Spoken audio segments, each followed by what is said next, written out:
Hey guys, what is up? It is me, Pagey, here once again with another video on Superman and Lois Season 4, and this is going to be my review for Episode 7 for this season, the fourth last episode of the entire show, otherwise entitled A Regular Guy, which I wasn't too sure what that title was going to mean heading into it, but as I got about halfway through the episode, or maybe like 2/3 of the way, let's be fair, I was like, oh, okay, we might be going down that road, and yeah, but spoiler alert for everything, we're going to go through this, we're going to bring up throughout this video because I'm going to be talking about all the major moments from this episode, and oh boy, what an episode it was. But of course, throughout the video, be sure to let me know in the comment section down below your various thoughts on this episode, what you love, what you hate, overall rating, let me know. And of course, if you're going to enjoy the video, I want to show your support and you enjoyed the episode, drop a like, takes 2 seconds. So last episode, the major thing to talk about from this episode, which really leads into this episode, considering what Clark did, was that we had a good old fisticuffs between Clark and Lex. Clark did not have his powers because of like red sun, I guess, dampeners, that's probably the best way to call them. Clark wins the fight, Lex gets booted from Smallville, Lex not too happy, and it was more like how he would react. And as I got about, like, honestly, pretty much like 3/4 of the way through the episode, I was like, oh, Lex might not do anything. This might just be a very Smallville-esque episode, or Smallville-centered episode with no outer interruptions.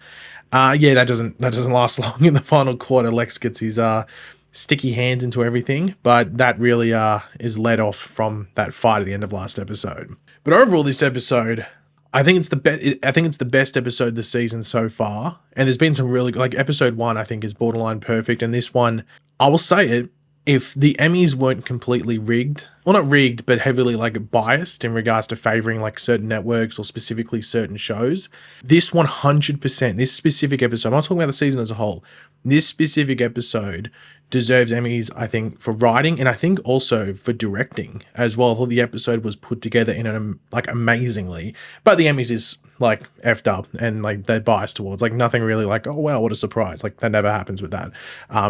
So it won't happen, but this episode specifically should be in contention just because of how good it is. But it's overall, just talking about the specific episode, I've seen people saying this is the best Superman-related piece of media or episode of anything Superman-related, or even including movies and stuff like that. I actually disagree, despite what I just said. But for Clark Kent, 100%. I don't think there will be anything specific to Clark Kent as a person and how he's gone through his life that will trump this episode. In the near future, at the very least. Unless it's an episode of Superman and Lois in these final 3 episodes after this one. But this episode nails it from beginning to end in regards to that, even with the stuff that they tell us that we had sort of seen previously, but even if you just know Superman as a character, you know what they're talking about and referencing and how that affected Clark. So I can't believe how well they did it in this episode. But let's get into the actual breakdown. So we get an opening monologue, sort of montage, though the montage is like sort of the season 1, you know, the season 1 monologue montage thing. Well, it's the season 1 montage, like footage from the season 1 pilot.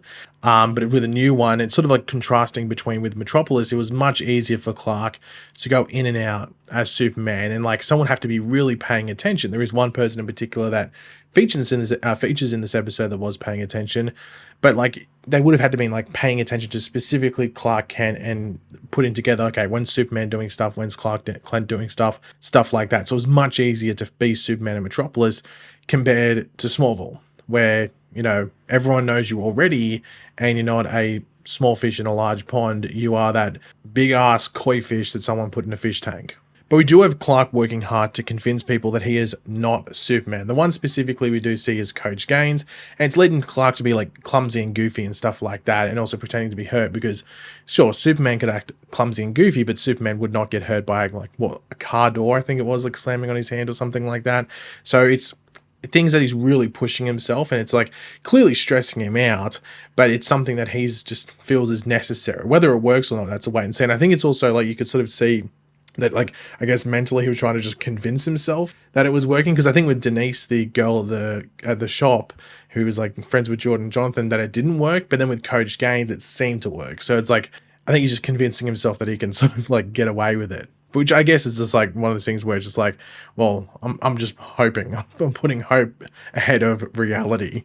Now, we do get a various amount of flashbacks in this episode, all centering around, all of them centering around the Daily Planet. We do see the opening one was the Daily Planet offices with Jimmy Olsen there with his sister, Janet Olsen, who I don't think, actually, I think we might have seen her in a previous season, but specifically we saw her in season 1. And I think it was season 1. Yeah, well, it had to be season 1 when we had like the other Earth where John Henry Irons was from. So she was a reporter with Lois Lane on that Earth, I think specifically. And we'd seen her there, but now we get it. She's on this Earth as well. And we had seen the article. She wrote the article about Superman being alive again that Lex Luthor read at the beginning of last episode, I think it was. So she's there as well. And just really showing the difficulties of just being Superman for Clark, but also trying to be normal. So it's like he's got to go be Superman. He's also got the powers, so he can't play sports, but he also wants to have some sort of a normal life where he can have friends. And they're organizing the company baseball competition or softball competition. It was softball. It was softball, not baseball. And he just can't compete because his dad didn't really let him do that when he was younger and stuff like that. Because if he really wanted to, he'd be hitting 4 million home runs. And they'd all be going and hitting the moon if he wanted to. But this leads into a very interesting contrast where Jordan and Jonathan are being pressed by Timmy. I didn't even realize that was the guy's name, but Timmy, who is like the guy that Jonathan had replaced as quarterback during like season 1 and 2 and stuff like that. Pressed by them because he was actually on the street of that whole incident with Superman versus Doomsday, though I'd forgotten the specific moment that he'd actually seen throughout that, which adds a different dimension compared to some of the other characters that were there on the downtown Smallville street on that night. But one of the like subplots in this episode is probably the subplot, I guess, like because it was really the main plot was the Clark Kent and Kent family secret, and then this was like the only other subplot, though it was fairly big, was Chrissy and Kyle struggling to find a house within their budget. So Chrissy actually wants to sell her share in the Gazette so she can at the very least put a down payment on it.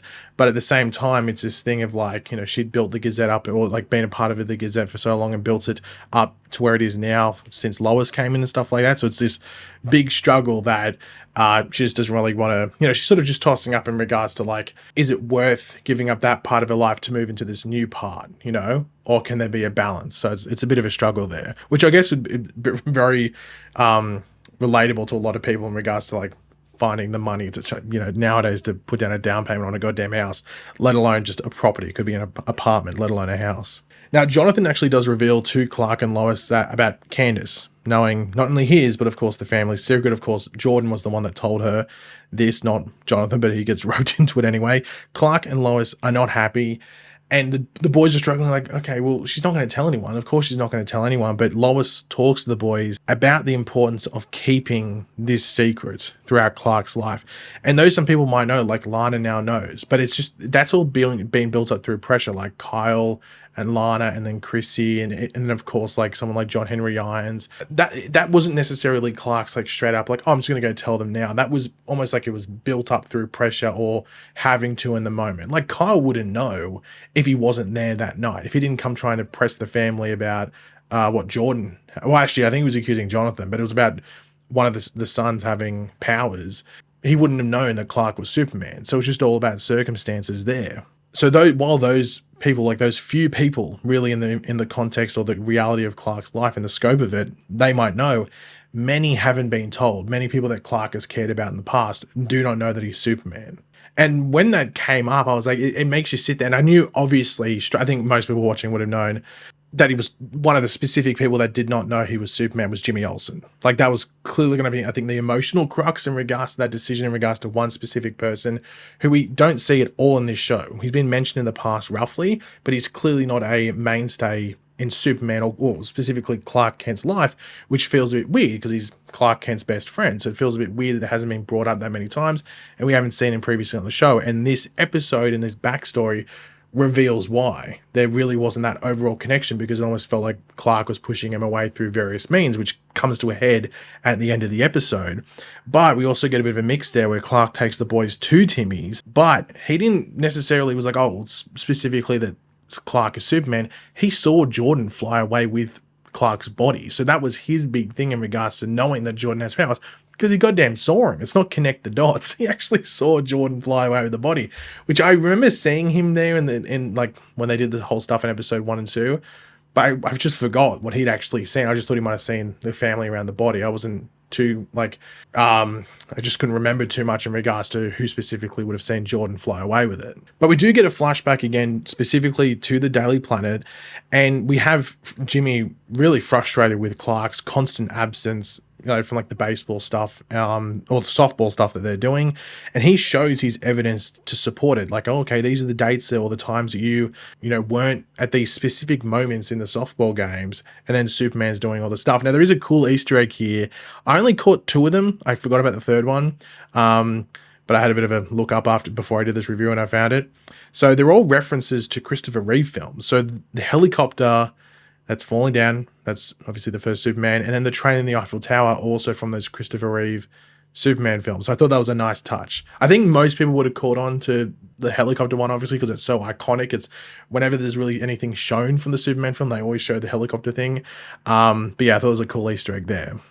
And I think the thing that was almost like really, I don't know if heartbreaking was the thing, but it was like, wow, that'd be tough, was when Jimmy honestly asks Clark if he is Superman. Like, looks him in the eyes, gets all like the Jimmy Olsen-esque like energy out, and just asks him honestly as a friend, are you Superman? And Clark has to play it off like, no, man, like, you're crazy. Like, what are you doing? Like, I'm not Superman.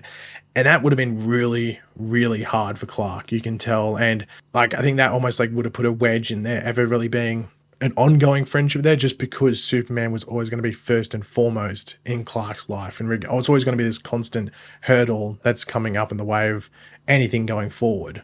But we do get some like good stuff happening in the present day, I guess you could say, where Clark and Lois do agree to buy out Chrissy's part of the Gazette as a surprise for her, so they can get the house. Kyle and Chrissy can put the down payment on the house, and also Chrissy can continue to work at the Gazette, so she gets her ownership paid, her stake in the business paid out. She can put that down, and then she also has a wage coming through because she can continue to work at the actual thing. And then Lois puts out like, hey, if you get some more money in the future, you can actually buy your stake back if you want to. Wouldn't surprise me if that happens, if we do like a flash forward. If they want to include it, I don't know if they will, but wouldn't surprise me if that does end up happening. Now, the big moment of this episode where I was like, oh boy, what's happening here, is at the same time when Lois and Clark are with Kyle and Chrissy, they're having dinner. That's where they reveal that news that they're, going to buy out that stake of Chrissy's part of the Gazette. We do have Candace's dad, Emmett, I think his name was. He barges into the diner where Clark and Lois are, where he knows he is Superman. And I was wondering, how does he know? And I was like, surely Candace wouldn't have told him. It's like, that doesn't make sense. But it does get revealed that Luthor was the one that told him. He'd actually was in prison with Luthor at the same time. He pulls out a gun and shoots at Clark. He's like that pushed to the edge. He shoots at Clark. And we get, this is what I think it was specifically this moment where I was like, this is it. I think this is the biggest, I think this is the best piece. Like, it was like a cherry on top. It was like the cap of it all. The best Clark Kent-centered piece of media, an episode of TV, a movie, whatever it is, and was that slow motion decision that had to be made. Once the gun's off, he enters slow motion, and it's his choice of, do I just let the bullet hit me, but it's not going to go through me? There's only one decision he can make at this point, unless it's literally leave the store, but then again, he's just vanishing. Like, he could have run out that store if he wanted to, but people at that point are still going to know he's Superman. So it's really, do I show that I'm Superman now, or do I leave? People know that I'm Superman, but I don't have to acknowledge it. I don't have to be there when people are looking at me and stuff like that. So that whole slow decision-making thing in that scene was just perfect. And I think the way it was filmed, I think the way it was executed and stuff, I think was incredibly well done. Yeah, I think it wouldn't surprise me that's like shown like going forward as like top Superman moments of all time. And it was interesting to see the town's reactions. Like, anyone was scared because it's Superman, but it was also like this. Just imagine if this, especially a bunch of those people that knew Clark Kent for a lot of their life, are just saying like, oh, he's actually Superman. Because of course the only people really thinking it are the people that were on the street that night, not your casual person that was home watching TV that night. So having that happen would be mind blowing. But we do get the family sitting down. Like, as I said, Luthor sent Candace's dad, or told him, and then that sent him. So Clark knows Luthor's going to keep telling and or sending people his way, and that they know who he really is and stuff like that. And he wants to be the one in control. He can't have Luthor have that power. And I don't know if this is like Luthor's happy. Like, we won't know until next episode, I guess, whether Luthor is happy that Clark revealed this secret, because in that, in the moment, like, it's a struggle and stuff, but he doesn't seem like overly, like, ridiculously upset about it. It's almost like a bit of a relief to an extent.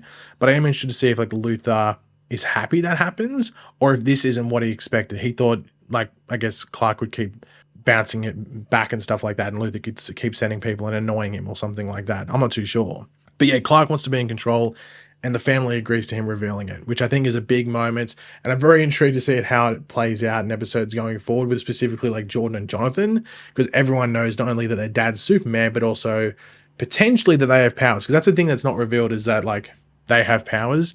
But then again, that might just be something that's just assumed by most people, so that just carries on, I guess. But Lois does call the Daily Planet. They get the exclusive, the hashtag exclusive, and it's led by Janet Olsen. I was thinking, I was like, well, they do Jimmy, but Jimmy's not a reporter. So like, you know, you wouldn't think of him as like the person to sit down. So I thought it was good that they did that, and they had some connective tissue and everything like that. And I thought the actual interview was really well done. And bit of an Easter egg, they had the director for this episode, Gregory Smith. He was like the producer of the news thing. Like, I guess, I know what you'd call like that. Oh, yeah, I know, like the assistant reporter, I know what he was, but he was literally like directing the interview for when it was going on TV. So that was him. He's also an actor, but now he directs. And he's also the brother of the guy that played Jimmy Olsen. So multiple Easter eggs there, I guess. But the interview was really where you could feel that relief. Like, I think once he started saying, yeah, I'm Superman, he started talking about his past and everything that led to this decision. You could just see it was almost like the weight leaving Clark's chest, that now it's out there and it's not this burden that not burden, but this just thing that he has to constantly be thinking about in the back of his head. So really, really well done. But we do get one final flashback, and this is with Jimmy Olsen. This is probably like the lowest of the low, and this is Jimmy Olsen just feeling hurt, as Clark didn't play the softball game, the final softball game that was there, but there was also no Superman rescue either. So Jimmy doesn't think that he's necessarily Superman. He goes, okay, maybe he's not Superman, but also maybe he was sort of like going in and out of these softball things because he just didn't really want to be there, didn't want to play. Maybe he didn't want to be my friend, anything like that. And I think it was the height of the struggle for Clark then, because that's clearly where I think, like, for the most part, like them being, I guess, like a potential friendship outside of work just completely hit the wall and just was not going to move forward. And you can tell that it hurt both of them at that point in time. And I think it really showed the major struggle of what Clark has not just been going through recently, but ever since he could really walk and talk and want to have some sort of a normal life. But we do get a bit of I'm interested to see, I'd assume it's going to be like that. We get Clark putting away the glasses for good. I'd assume we're not going to see him wear the glasses anymore, which is very interesting. Maybe Tyler Hoechlin's happy with that, because I know how annoying those would be on the eyes. But he puts away the glasses for good. He walks out into the open world as Clark Kent, but looking like Superman without the glasses. And he goes to meet Jimmy at the diner. When he went to the diner, I was like, please let it be Jimmy, because I think even at that point, I think Jimmy had played a role, because Jimmy had also just been in flashbacks at this point. I was wondering, okay, I think he's played a decent enough role in this episode to warrant Jimmy Olsen being there. Because we're only like one or two of the scenes in, I was like, okay, hopefully there's like a really specific reason that you had to use Jimmy Olsen. And then once we get to that final scene in the diner where Jimmy is there in the present day and they actually get to catch up, and it's like nothing's ever really, like, no time has passed, and it's like they're just sitting in the bullpen at the Daily Planet. I thought that was a really brilliant cap to the episode, and it played off the flashbacks as well. And just, you know, just that Jimmy Olsen was like, yeah, I knew it. Like, I knew I was right, but it was one of those things where he just had to, you know, put that to the side and go, and we'll focus on that. This was a decision that Clark had to make. Now, I don't think we're going to see Jimmy in future episodes. I think it was specifically for this episode, but who knows? Maybe there might be a thing in the finale or something. I'm not too sure. But yeah, as I said, this episode, I think, is the best Clark Kent specific, because I know people are going to say it's Superman, but I think this episode is Clark. It's his day-to-day life. It's something that he's been doing since he was, well, they say that he got his powers at 4 in this episode and stuff like that, but even just specifically when he started going to school, high school, early adulthood, everything like that. So around that Clark Kent thing, perfect. I don't think anything has been better before it, and it'd have to be something pretty damn good after this to beat it as well. And I don't know if anything in this rest of this season, or I guess this show as a whole, will do that, because I think it's going to be very much more Superman focused going forward. But man, what an episode. But yeah, guys, thanks for watching. Hopefully you enjoyed the video. If you did, be awesome, you could drop a like on it, show support. Let me know in the comment section down below your various opinions on this episode. What you love, what you hate, favorite moments, rating out of 10, let me know. And of course, if you are new to the channel, make sure to subscribe, and I'll catch you guys later. Goodbye.